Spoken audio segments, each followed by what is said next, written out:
La casa del juez, autor Bram Stoker.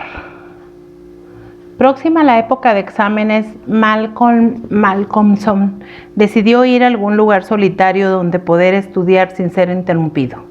Temía las playas por su atractivo y también desconfiaba del aislamiento rural, pues conocía desde hacía mucho tiempo sus encantos. Lo que buscaba era un pequeño pueblo sin pretensiones donde nada le distrajera del estudio. Refrenó sus deseos de pedir consejo a algún amigo, pues pensó que cada uno le recomendaría un sitio ya conocido, donde indudablemente tendría amigos. Malcolmson deseaba evitar las amistades y todavía tenía menos deseos de establecer contacto con los amigos de los amigos. Así que decidió buscar por sí mismo el lugar. Hizo su equipaje, tan solo una maleta con un poco de ropa y todos los libros que necesitaba, y compró un billete para el primer nombre desconocido que vio en los itinerarios de los trenes de cercanía.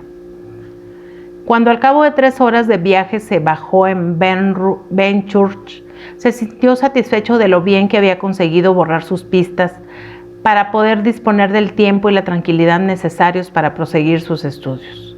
Acudió de inmediato a la única fonda del pequeño y soñoliento lugar y tomó una habitación para la noche. Benchurch era un pueblo donde se celebraban regularmente mercados y una semana de cada mes era invadido por una enorme muchedumbre, pero durante los restantes 21 días no tenía más atractivos que los que pueda tener un desierto. Al día siguiente de su llegada, Malcolmson buscó una residencia aún más aislada y apacible que una fonda tan tranquila como El Buen Viajero. Solo encontró un lugar que satisfacía realmente sus más exageradas ideas acerca de la tranquilidad. Realmente tranquilidad no era la palabra más apropiada para aquel sitio. Desolación era el único término que podía transmitir una cierta idea de su aislamiento. Era una casa vieja, anticuada, de construcción pesada y estilo jacobino, con macizos gabletes y ventanas, más pequeñas de lo acostumbrado y situadas más alto de lo habitual en esas casas. Estaba rodeada por un alto muro de ladrillo sólidamente construido. En realidad daba más la impresión de un edificio fortificado que de una simple vivienda, pero todo esto era lo que le gustaba a Malcolmson. He aquí, pensó, el lugar que estaba buscando, y solo si lo consigo me sentiré feliz. Su alegría aumentó cuando se dio cuenta que estaba sin alquilar en aquel momento. En la oficina de correos averiguó el nombre de la gente, que se sorprendió mucho al saber que alguien deseaba ocupar parte de la vieja casona. El señor Carnford, abogado local y agente inmobiliario, era un amable caballero de edad avanzada que confesó con franqueza el placer que le producía el que alguien desease alquilar la casa. A decir verdad, señaló, me alegraría mucho por los dueños naturalmente que alguien ocupase la casa durante años, aunque fuera de forma gratuita, si con ello el pueblo pudiera acostumbrarse a verla habitada. Ha estado vacía durante tanto tiempo que se ha levantado una especie de prejuicio absurdo a su alrededor y la mejor manera de acabar con él es ocuparla. Aunque solo sea, añadió alzando una astuta mirada hacia Malcolmson, por un estudiante como usted que desea quietud durante algún tiempo. Malcolmson juzgó inútil pedir detalles al hombre acerca del absurdo prejuicio que sabía que sobre aquel tema podría conseguir más información en cualquier otro lugar. Pagó pues por adelantado el alquiler de 3 meses, se guardó el recibo y el nombre de una señora que posiblemente se comprometería a ocuparse de él y se marchó con las llaves en el bolsillo. De ahí fue directamente a hablar con la dueña de la fonda, una mujer alegre y bondadosa, a la que le pidió consejo acerca de qué clase y cantidad de víveres y provisiones necesitaría. Ella alzó las manos con estupefacción cuando él le dijo dónde pensaba alojarse. En la casa del juez, no, exclamó palideciendo. Él respondió que ignoraba el nombre de la casa, pero le explicó dónde estaba situada. Cuando hubo terminado, la mujer contestó, sí, no cabe duda que es el mismo sitio, es la casa del juez. Entonces él le pidió que le hablase de la casa, por qué se llamaba así y qué tenía ahí en contra. La mujer le contó que en el pueblo la llamaban así porque hacía muchos años, no podía decir exactamente cuántos, puesto que ella era de otra parte de la región, pero debían ser al menos unos 100 o quizás más, Había sido el domicilio de cierto juez que en su tiempo inspiró gran espanto a causa del rigor de sus sentencias y de la hostilidad con la que siempre se enfrentó a los acusados en su tribunal. Acerca de lo que había en contra de la casa no podía decir nada. Ella misma lo había preguntado a menudo, pero nadie la supo informar. De todos modos, el sentimiento general era que allí había algo, y ella por su parte no aceptaría ni todo el dinero del banco de Drinkwater si a cambio se le pedía que permaneciese una sola hora a solas en la casa. Luego se excusó ante Malcolmson ante la posibilidad de que sus palabras pudieran preocuparle. Es que esas cosas, señor, no me gustan nada. Y además el que usted, un caballero tan joven, se vaya, y perdone que se lo diga, a vivir allí tan solo. Si fuera hijo mío, y perdone que se lo diga, no pasaría usted allí ni una sola noche, aunque tuviera que ir yo misma en persona y hacer sonar la gran campana de alarma que hay en el tejado. La pobre mujer hablaba de buena fe y con tan buenas intenciones que Malcolmson, además de regocijado, se sintió conmovido. Le expresó cuánto apreciaba el interés que se tomaba por él y luego amablemente añadió: pero mi querida señora Whitman, le aseguro que no es necesario que se preocupe por mí. Un hombre que, como yo, estudia matemáticas superiores, tiene demasiadas cosas en la cabeza para que pueda molestarle ninguno de esos misteriosos algos. Por otra parte, mi trabajo es demasiado exacto y prosaico como para permitir que algún rincón de mi mente preste atención a misterios de cualquier tipo. La progresión armónica, las permutaciones, las combinaciones y las funciones elípticas son ya misterios suficientes para mí. La señora Whitman se encargó amablemente de suministrarle provisiones y él fue en busca de la vieja que le habían recomendado para ocuparse de él. Cuando al cabo de unas 2 horas regresó con ella a la casa del juez, se encontró con la señora Whitman, que le esperaba en persona, junto con varios hombres y chiquillos portadores de diversos paquetes e incluso de una cama que habían transportado en una carreta. Puesto que, como dijo ella, aunque era posible que las sillas y las mesas estuvieran todas muy bien conservadas y fueran utilizables, no era bueno ni propio de huesos jóvenes descansar en una cama que no había sido oreada desde hacía por lo menos 50 años. La buena mujer sentía a todas luces curiosidad por ver el interior de la casa y recorrió todo el lugar, pese a manifestarse tan temerosa de los algos que al menor ruido se aferraba a Malcolmson, del cual no se separó ni un solo instante. Tras examinar la casa, Malcolmson decidió ocupar el gran comedor, que era lo suficientemente espacioso como para satisfacer todas sus necesidades. Y la señora Whitham, con ayuda de la señora Dempster, la asistenta, procedió a ordenar las cosas. Una vez desempaquetados los bultos, Malcolmson vio que con mucha y bondadosa previsión la mujer le había enviado de su propia cocina provisiones suficientes para varios días. Antes de marcharse, la mujer expresó toda clase de buenos deseos y ya en la misma puerta se volvió para decir: quizá, señor, puesto que la habitación es grande con muchas corrientes de aire, puede que no le venga mal instalar uno de esos biombos grandes alrededor de la cama por la noche. Pero la verdad sea dicha, yo me moriría de miedo si tuviera que quedarme aquí encerrada con toda esa clase de cosas que asomarán sus cabezas por los lados o por encima del biombo y se pondrán a mirarme. La imagen que acaba de evocar fue excesiva para sus nervios y huyó precipitadamente. La señora Dempster, con aires de superioridad, lanzó un despectivo resoplido cuando se hubo oído la otra mujer y afirmó categóricamente que ella por su parte no se sentía en absoluto inclinada a atemorizarse ni ante todos los duendes del mundo. Le diré a usted lo que pasa, señor, dijo. Los duendes son toda clase de cosas, menos duendes. Ratas, ratones y escarabajos y puertas que crujen y tejas caídas y tiradores de cajones que aguantan firmes cuando usted tira de ellos y luego se caen solos en medio de la noche. Observe el zócalo de la habitación, es viejo, tiene cientos de años. ¿Cree usted que no va a haber ratas y escarabajos ahí detrás? Claro que sí. ¿E imagina usted que no va a haberlos? Claro que no. Las ratas son los duendes, se lo digo yo, y los duendes son las ratas, y no creo otra cosa. Señora Dempster, dijo gravemente Malcolmson con una pequeña inclinación de cabeza. Sabe usted más que un catedrático de matemáticas, Permítame decirle que, en señal de mi estima hacia su indudable salud mental, cuando me vaya le daré la posesión de esta casa y le permitiré que resida aquí usted sola durante los 2 últimos meses de mi alquiler, puesto que las 4 primeras semanas bastarán para mis propósitos. Muchas gracias por su amabilidad, señor, respondió ella, pero no puedo dormir ni una noche fuera de mi dormitorio. Vivo en la casa de caridad Grenwood, y si pasara una sola noche fuera de mis habitaciones, perdería todos los derechos de seguir viviendo allí. Las reglas son muy estrictas y hay demasiada gente esperando una vacante para que yo me decida a correr el menor riesgo. Si no fuera por esto, señor, vendría con mucho gusto a dormir aquí para atenderle durante su estancia.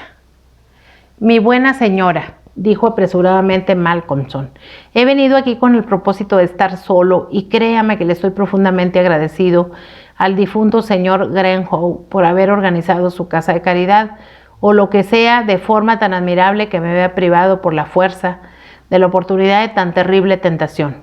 San Antonio en persona no habría podido ser más rígido al respecto. La vieja se rió secamente. Ah, dijo, ustedes los señoritos jóvenes no se asustan de nada. Puede estar seguro que encontrará aquí toda la soledad que desea.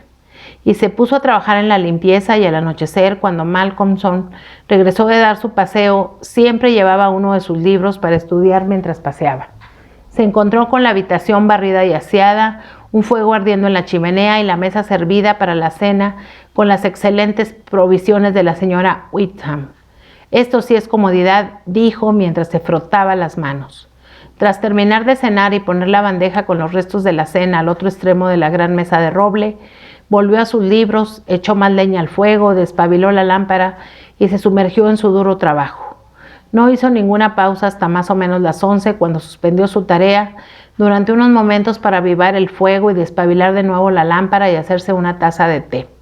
Siempre había sido muy aficionado al té. Durante toda su vida universitaria solía quedarse estudiando hasta muy tarde y siempre tomaba té y más té hasta que dejaba de estudiar.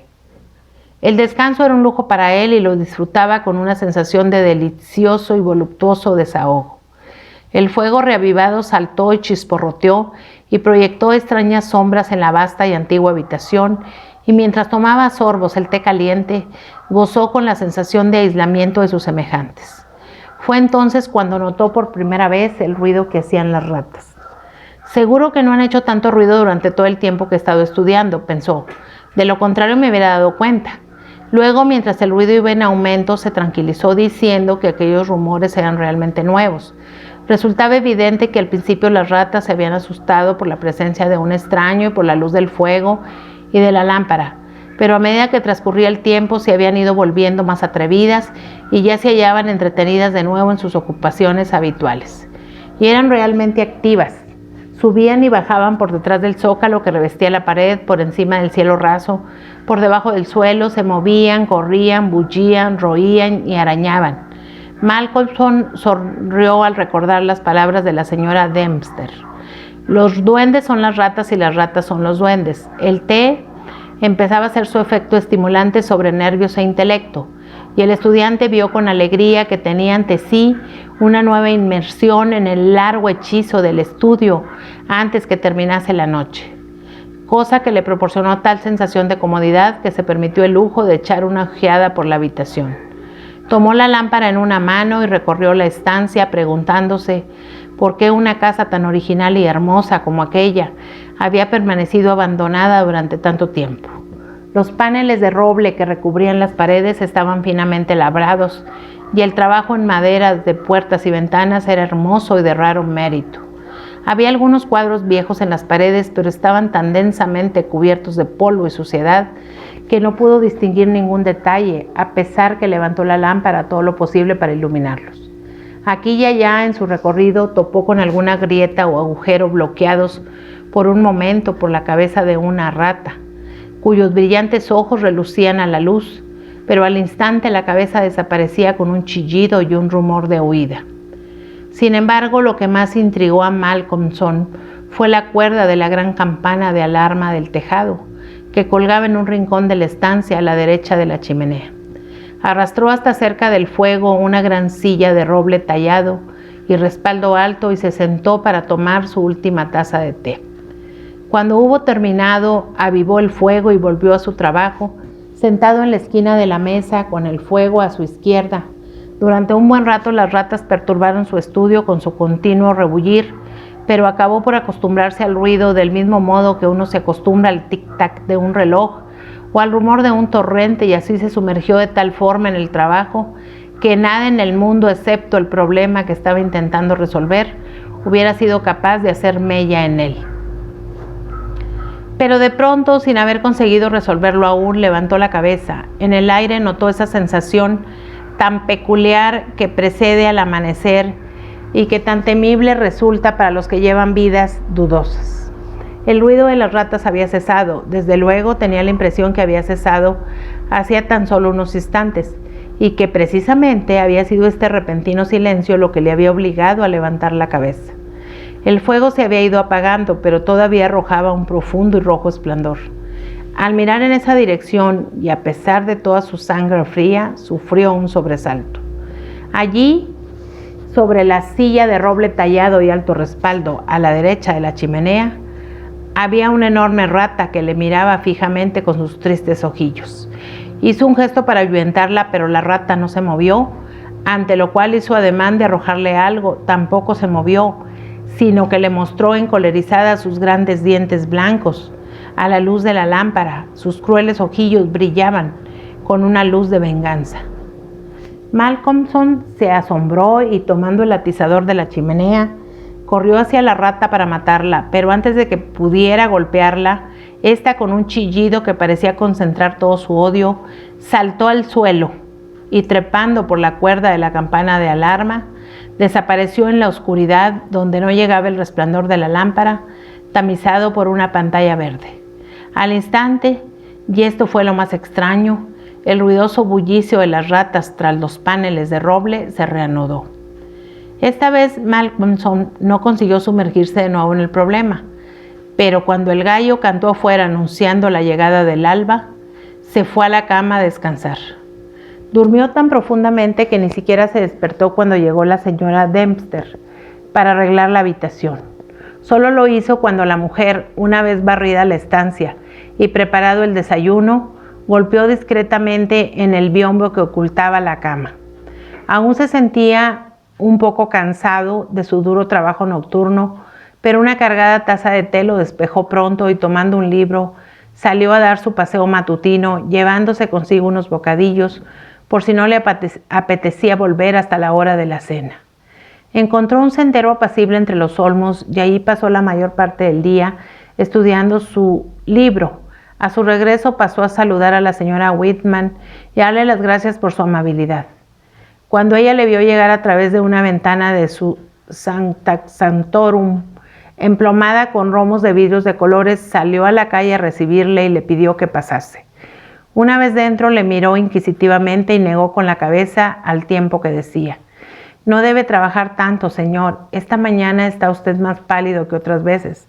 Estar despierto hasta tan tarde y con un trabajo tan duro para el cerebro no es bueno para nadie. Pero dígame, señor, ¿cómo ha pasado la noche? Espero que bien. No sabe cuánto me alegré cuando la señora Dempster me dijo esta mañana que le había encontrado tan profundamente dormido cuando llegó». «Oh, sí, todo ha sido estupendo», repuso él con una sonrisa. «Todavía no me han molestado los algos, solo las ratas. Tienen montado un auténtico circo por todo lugar. Había una de aspecto diabólico que hasta se atrevió a subirse a mi propia silla junto al fuego, y no se habría marchado de no haberla yo amenazado con el atizador. Entonces trepó por la cuerda de la campana de alarma y desapareció allá arriba, por encima de las paredes o por el techo. No pude verlo bien debido a la oscuridad».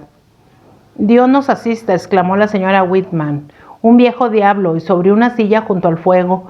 Tenga cuidado, señor, tenga mucho cuidado. A veces hay cosas muy verdaderas que se dicen en broma». «¿Qué quiere usted decir? Palabra que no la comprendo».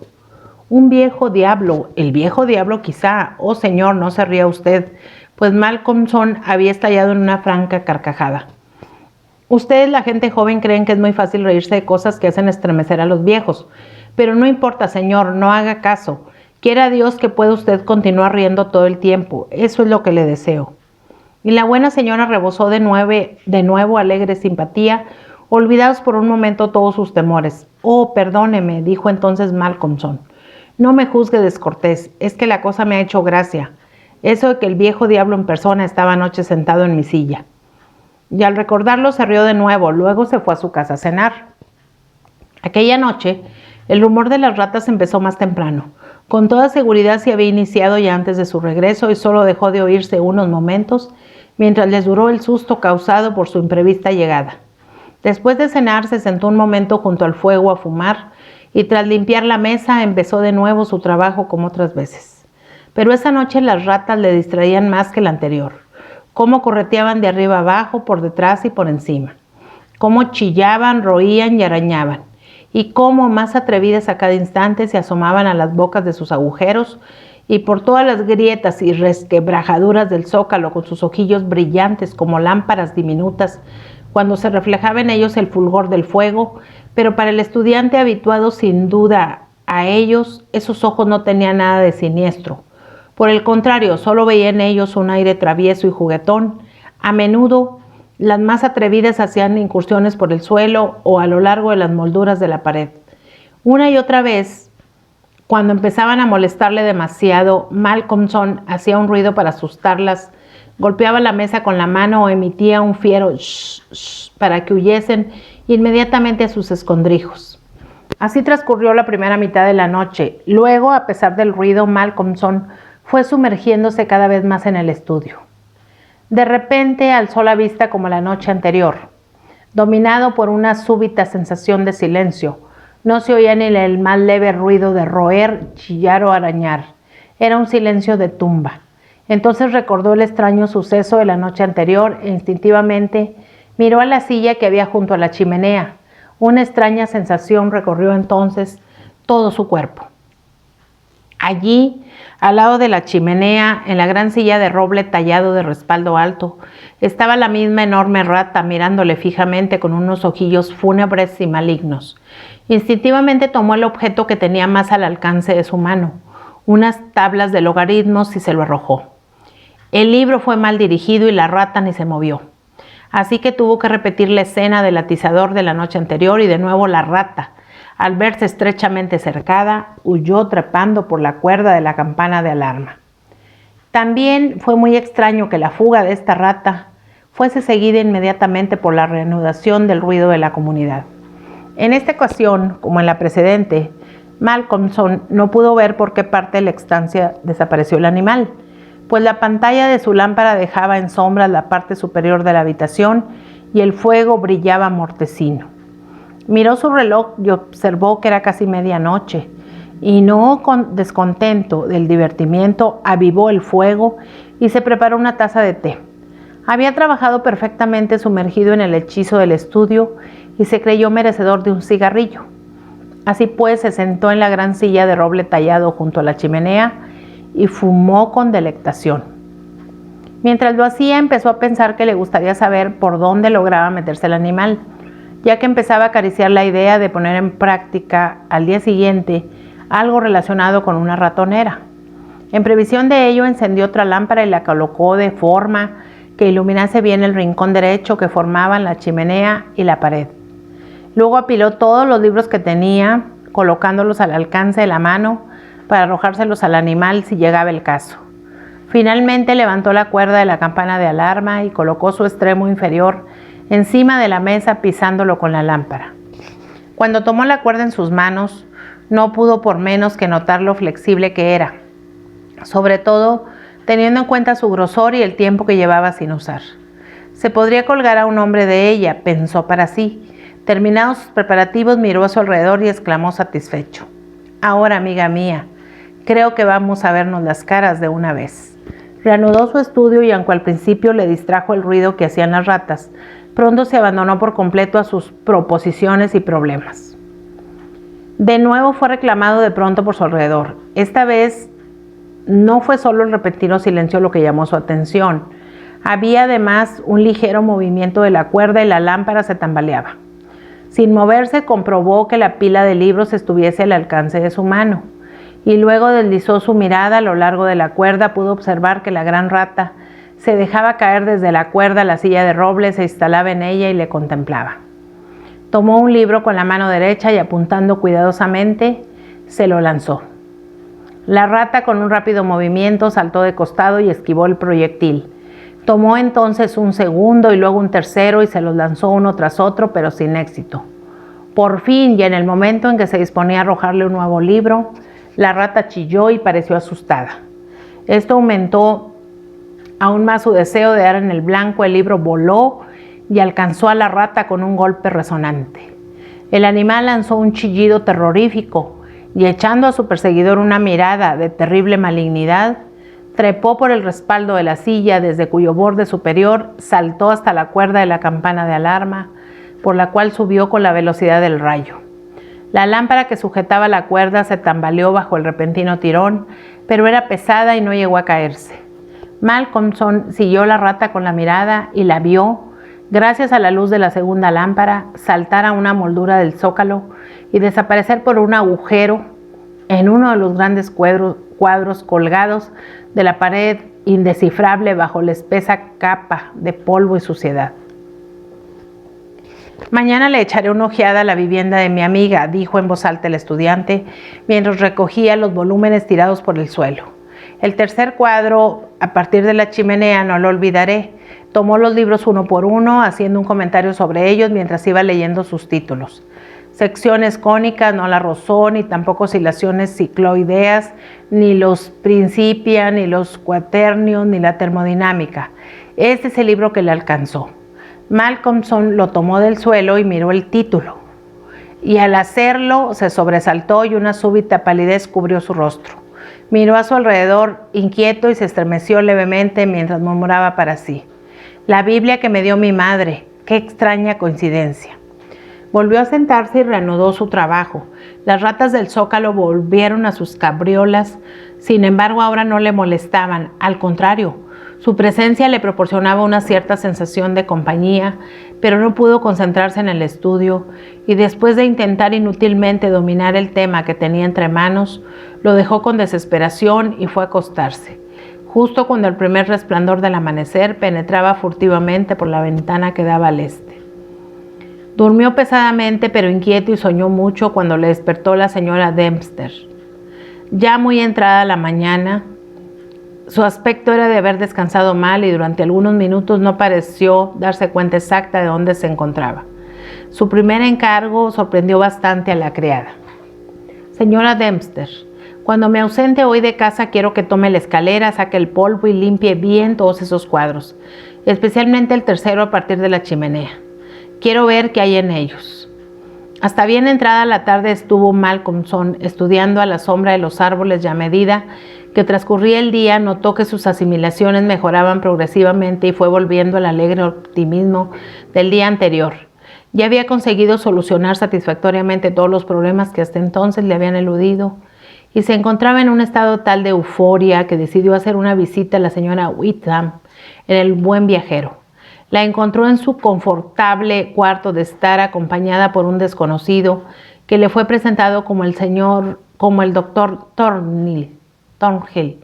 La mujer no parecía hallarse totalmente a gusto y esto, unido a que el hombre se lanzó de inmediato a hacerle toda una serie de preguntas, hizo pensar a Malcolmson que la presencia del doctor no era casual, así que dijo sin ambajes: «Doctor Thornhill, contestaré gustosamente cualquier pregunta que quiera hacerme si primero me contesta usted a una que deseo hacerle yo». El doctor pareció sorprenderse, pero sonrió y respondió al momento: «De acuerdo, ¿de qué se trata?». «¿Le pidió a usted la señora Witham que viniera aquí a verme y aconsejarme?». El doctor Thornhill se mostró por un momento desconcertado y la señora Witham enrojeció vivamente y volvió la cara hacia otro lado. Sin embargo, el doctor era un hombre sincero e inteligente y no dudó en contestar con franqueza: «Así fue en efecto, pero no quería que usted se enterase. Supongo que han sido mi torpeza y mi apresuramiento los que le han hecho sospechar, pero en fin, lo que me dijo fue que no le gustaba la idea que estuviese usted en esta casa completamente solo y tomando tanto té y tan cargado. Deseaba que yo le aconsejase que dejara el té y no se quedara a estudiar hasta tan tarde. Yo también fui un buen estudiante en mis tiempos y por ello espero que me permita tomarme la libertad de darle un consejo sin ánimo de ofenderle, puesto que no le hablo como un extraño, sino como un universitario puede hablarle a otro. Malcolmson le tendió la mano con una radiante sonrisa. Choque esos 5, como dicen en Norteamérica, exclamó. Le agradezco mucho su interés y también a la señora Witham, y su amabilidad me obliga a pagarles en la misma moneda. Prometo no volver a tomar té cargado ni sin cargar hasta que usted me autorice. Y esta noche me iré a la cama a la 1 de la madrugada, lo más tarde, ¿de acuerdo? Estupendo, dijo el médico, y ahora cuénteme usted todo lo que ha visto en el viejo caserón. Malcolmson relató con todo detalle lo sucedido en las 2 últimas noches. Fue interrumpido de vez en cuando por las exclamaciones de la señora Witham, hasta que finalmente, al llegar al episodio de la Biblia, toda la emoción reprimida de la mujer halló salida en un tremendo alarido, y hasta que no se le administró un buen vaso de coñac con agua, no se repuso. El doctor Thornhill lo escuchó todo con expresión de creciente gravedad, y cuando el relato llegó a su fin y la señora Witham quedó tranquila, preguntó: ¿La rata siempre trepa por la cuerda de la campana de alarma? Sí, siempre. Supongo que ya sabrá usted, dijo el doctor, tras una pausa, ¿qué es esa cuerda? No, dijo el doctor lentamente, la misma que utilizaba el verdugo para ahorcar a las víctimas del cruel juez. Al llegar a este punto fue interrumpido de nuevo por otro grito de la señora Witham y hubo que poner otra vez en juego los medios para que volviera a recobrarse. Malcolmson, tras consultar su reloj, observó que ya era casi hora de cenar y se marchó a su casa tan pronto como ella se hubo recobrado. Cuando la señora Witham volvió totalmente en sí, asaetó al doctor Thornhill con coléricas preguntas acerca de qué pretendía metiendo aquellas horribles ideas en la cabeza del pobre joven. Ya tiene allí demasiadas preocupaciones, añadió. El doctor Thornhill respondió: mi querida señora, mi propósito es bien distinto. Lo que yo quería era traer su atención hacia la cuerda de la campana y mantenerla fija allí. Es posible que se haya en un estado de gran sobreexcitación por haber estudiado demasiado por lo que sea, pero de todas formas me veo obligado a reconocer que parece un joven tan sano y fuerte mental y corporalmente como el que más. Pero luego están las ratas y esa sugerencia del diablo. El doctor agitó la cabeza y prosiguió. Me habría ofrecido ir a pasar la noche con él, pero estoy seguro que eso le hubiera humillado. Parece que por la noche sufre algún tipo de extraño terror o alucinación, y de ser así deseo que tire de esa cuerda. Como está completamente solo, eso nos servirá de aviso y podremos llegar hasta él a tiempo aún de serle útiles. Esta noche me mantendré despierto hasta muy tarde y tendré los oídos bien abiertos. No se alarme usted, señora Witham, si Ben Church recibe una sorpresa antes de mañana. Oh, doctor, ¿qué quiere usted decir? Exactamente esto. Es muy posible, o mejor dicho, probable, que esta noche oigamos la gran campana de alarma de la casa del juez. Y el doctor hizo un mutis tan efectista como se podía esperar. Cuando Malcolmson llegó a la casa descubrió que era un poco más tarde que de costumbre y que la señora Dempster ya se había marchado. Las reglas de la casa de caridad Greenhow no eran de desdeñar. Se alegró mucho de ver que el lugar estaba limpio y reluciente, un alegre fuego ardía en la chimenea y la lámpara estaba bien despabilada. La tarde era muy fría para el mes de abril y soplaba un pesado viento con una violencia que crecía tan rápidamente que podía esperarse una buena tormenta para la noche. El ruido que hacían las ratas cesó durante unos pocos minutos tras su llegada, pero tan pronto como se volvieron a acostumbrar a su presencia lo reanudaron. Se alegró de oírlas y una vez más notó que en su bullicioso rumor había algo que le hacía sentirse acompañado. Sus pensamientos retrocedieron hasta el extraño hecho de que las ratas solo dejaban de manifestarse cuando aquella otra rata, la gran rata de ojillos fúnebres, entraba en escena. Solo estaba encendida la lámpara de lectura, cuya pantalla verde mantenía en sombras el techo y la parte superior de la estancia, de tal modo que la alegre y rojiza luz de la chimenea se extendía cálida y agradable por el pavimento y brillaba sobre el blanco mantel que cubría la mesa. Malcolmson se sentó a cenar con buen apetito y espíritu alegre. Después de cenar y fumar un cigarrillo, se entregó firmemente a su trabajo, decidido a que nada le distrajese, pues recordaba la promesa hecha al doctor y quería aprovechar de la mejor manera posible el tiempo que disponía. Durante más de una hora trabajó sin problemas y luego sus pensamientos empezaron a desprenderse de los libros y a vagabundear por su cuenta. Las actuales circunstancias en las que se hallaba y la llamada de atención sobre su salud nerviosa no eran algo que pudiera despreciar. Por aquel entonces el viento se había convertido ya en un vendaval y el vendaval en una tormenta. La vieja casa, pese a su solidez, parecía estremecerse desde sus cimientos y la tormenta rugía y bramaba a través de las múltiples chimeneas y los viejos gabletes, produciendo extraños y aterradores sonidos en los pasillos y las estancias vacías, incluso la gran campana de alarma del tejado. Debía estar sufriendo los embates del viento, pues la cuerda subía y bajaba levemente, como si la campana estuviera moviéndose un poco, y el extremo inferior de la flexible cuerda azotaba el suelo de roble con un ruido duro y hueco. Al escucharlo, Malcolmson recordó las palabras del doctor. Es la cuerda que utilizaba el verdugo para ahorcar a las víctimas del cruel juez. Se acercó al rincón de la chimenea y la tomó entre sus manos para contemplarla. Parecía sentir como una especie de morboso interés por ella y mientras la estaba observando, se perdió un momento en conjeturas sobre quiénes habrían sido esas víctimas y sobre el lúgubre deseo del juez de tener siempre ante su vista una reliquia tan macabra. Mientras permanecía allí, el suave balanceo de la campana del tejado había seguido comunicando a la cuerda cierto movimiento. Pero ahora de pronto empezó a notar una nueva sensación, una especie de temblor en la cuerda, como si algo se estuviera moviendo a lo largo de ella. Levantó instintivamente la vista y vio a la enorme rata que, lentamente, bajaba hacia él mirándole con fijeza. Soltó la cuerda y retrocedió con brusquedad, mascullando una maldición. La rata dio la vuelta, trepó de nuevo por la cuerda y desapareció, y en ese instante Malcolmson se dio cuenta que el ruido de las ratas, que había cesado hace un momento, volvía a comenzar. Todo esto le dejó pensativo, y entonces recordó que no había investigado la madriguera de la rata, ni mirado los cuadros como había pensado hacer. Encendió la otra lámpara que no tenía pantalla y levantándola, se situó frente al tercer cuadro a la derecha de la chimenea, que era por donde había visto desaparecer a la rata la noche anterior. A la primera ojeada retrocedió tan bruscamente sobresaltado que casi dejó caer la lámpara y una mortal palidez cubrió sus facciones. Sus rodillas se entrechocaron, pesadas gotas de sudor perlaron su frente y tembló como un álamo. Pero era joven y animoso y consiguió armarse nuevamente de valor.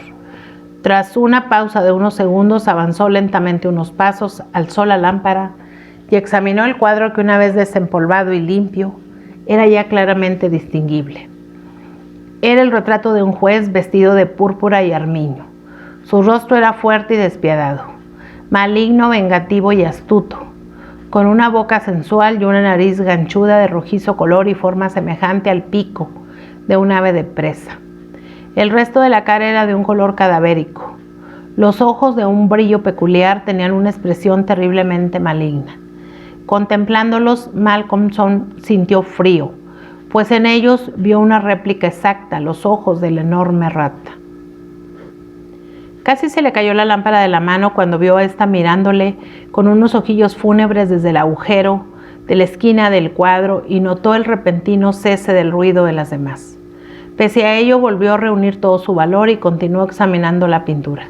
El juez estaba sentado en una gran silla de roble tallado de respaldo alto, a la derecha de una chimenea de piedra junto a la cual colgaba desde el techo una cuerda que yacía con su extremo inferior enrollado en el suelo.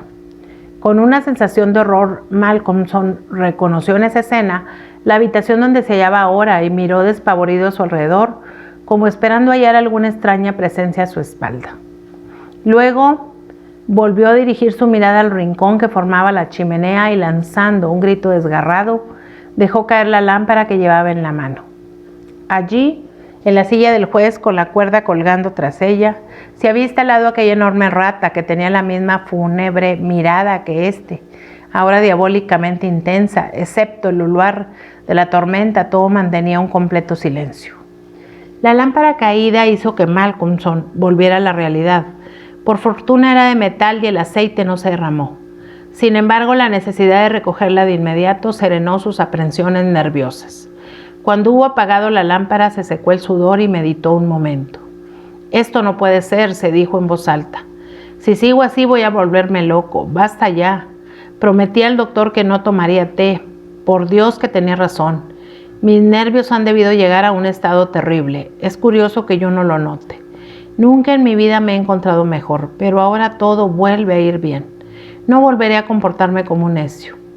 Se preparó un buen vaso de brandy y se sentó resueltamente para proseguir su estudio. Llevaba así cerca de una hora cuando levantó la vista del libro, atraído por el súbito silencio. Sin embargo, el viento luaba y rugía más fuerte que nunca y la lluvia golpeaba en ráfagas los cristales de las ventanas como si fueran granizo. En el interior de la casa, sin embargo, no se oía nada excepto el eco del viento bramando por la gran chimenea como un arrullo de la tormenta. El fuego casi se había apagado, ardía ya sin llama, arrojando solo un resplandor rojizo. Malcolmson escuchó con atención y entonces oyó un tenue y chirriante ruido, casi inaudible. Provenía del rincón de la estancia donde colgaba la cuerda y el estudiante pensó que debía producirlo el roce de la cuerda contra el suelo cuando el balanceo de la campana la hacía subir y bajar.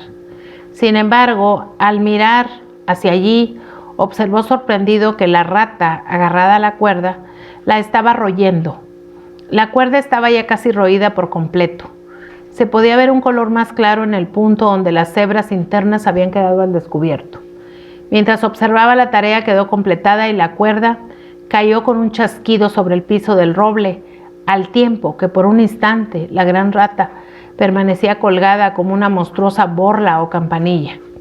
Del cabo superior que empezó a balancearse a uno y otro lado, Malcolmson sintió por un momento otra oleada brusca de terror, al darse cuenta de que la posibilidad de comunicarse con el mundo exterior y pedir auxilio había quedado cortada, pero este sentimiento fue reemplazado enseguida por una intensa cólera, y agarrando el libro que estaba leyendo lo arrojó contra la rata.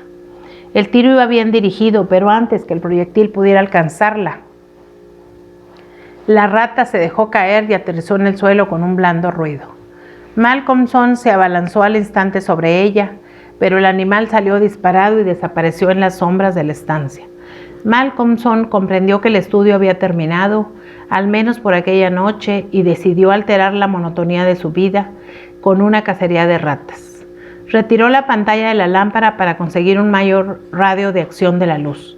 Al hacerlo se disiparon las tinieblas de la parte superior de la estancia y ante aquella invasión de luz cegadora en comparación con la oscuridad anterior, los cuadros de la pared destacaron limpiamente.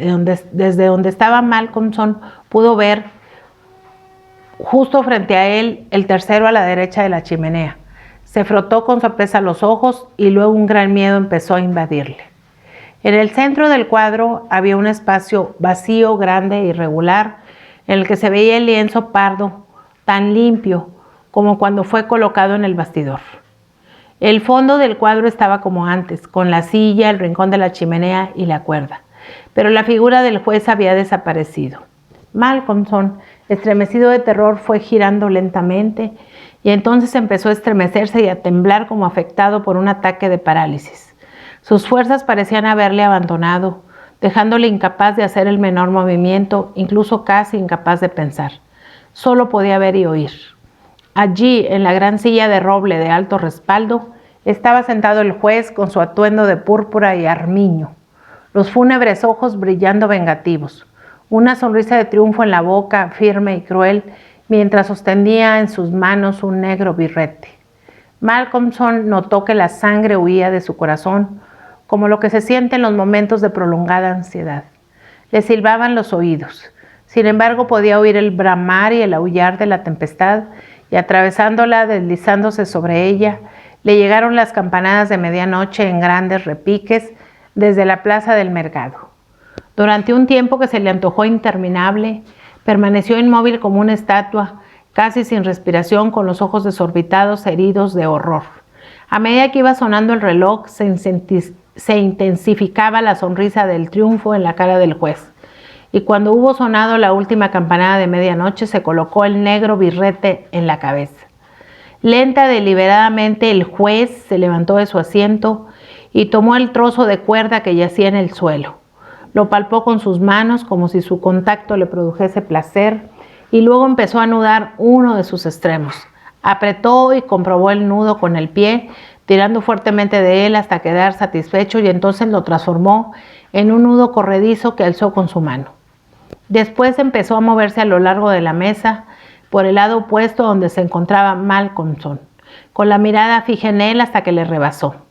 Entonces, con un rápido movimiento, se colocó ante la puerta.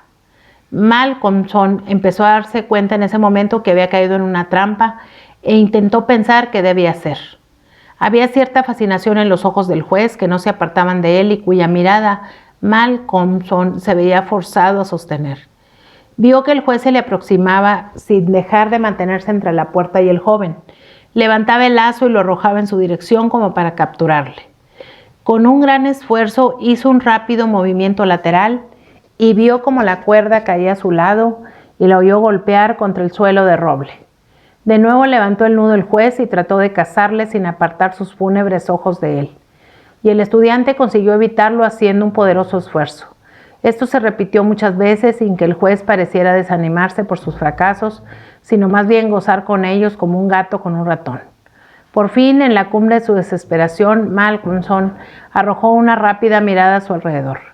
La lámpara parecía reavivada y una brillante luz inundaba la estancia. En las numerosas madrigueras y en las grietas y agujeros del zócalo, vio los ojos de las ratas, y esta visión puramente física le proporcionó un destello de bienestar. Miró y pudo darse cuenta que la cuerda de la gran campana de alarma estaba plagada de ratas. Cada centímetro estaba cubierto de ellas. Cada vez salían más a través del pequeño agujero circular del techo, de donde emergían de tal modo que bajo su peso la campana empezaba a oscilar. Osciló hasta que el badajo llegó a tocarla. El sonido fue muy tenue, pero apenas había comenzado su vaivén y poco a poco iría aumentando la potencia del tañido. Al oírlo, el juez, que había mantenido los ojos fijos en Malcolmson, los levantó y un gesto de diabólica ira contrajo su rostro. Sus ojos relucieron como carbones encendidos y golpeó el suelo con el pie, haciendo un ruido que pareció estremecer toda la casa. El pavoroso estruendo de un trueno estalló sobre sus cabezas, al mismo tiempo que el juez volvía a levantar el lazo y las ratas seguían subiendo y bajando por su cuerda, como si luchasen contra el tiempo. Pero esta vez, en lugar de arrojarlo, se fue acercando a su víctima y fue abriendo el lazo a medida que se aproximaba. Al llegar frente al estudiante pareció irradiar algo paralizante con su sola presencia y Malcolmson permaneció rígido como un cadáver. Sintió sobre su garganta los helados dedos del juez mientras éste le ajustaba el lazo. El nudo se apretó. Entonces el juez, tomando en sus brazos el rígido cuerpo del muchacho, lo levantó colocándolo en pie sobre la silla de roble y, subido junto a él, alzó su mano y tomó el extremo de la oscilante cuerda de la campana de alarma. Al alzar la mano, las ratas huyeron chillando por el agujero del techo, tomando el extremo del lazo que rodeaba el cuello de Malcolmson. Lo ató a la cuerda que colgaba de la campana y entonces, descendiendo de nuevo al suelo, quitó la silla. Al comenzar a sonar la campana de alarma de la casa del juez, se congregó de inmediato un gran gentío. Aparecieron luces y antorchas, y silenciosamente la multitud se encaminó presurosa hacia allí. Golpearon fuertemente la puerta, pero nadie respondió. Entonces la echaron abajo y penetraron el gran comedor. El doctor iba a la cabeza de todos. El cuerpo del estudiante se balanceaba del extremo de la cuerda de la gran campana de alarma. En el cuadro, el rostro del juez mostraba una sonrisa maligna.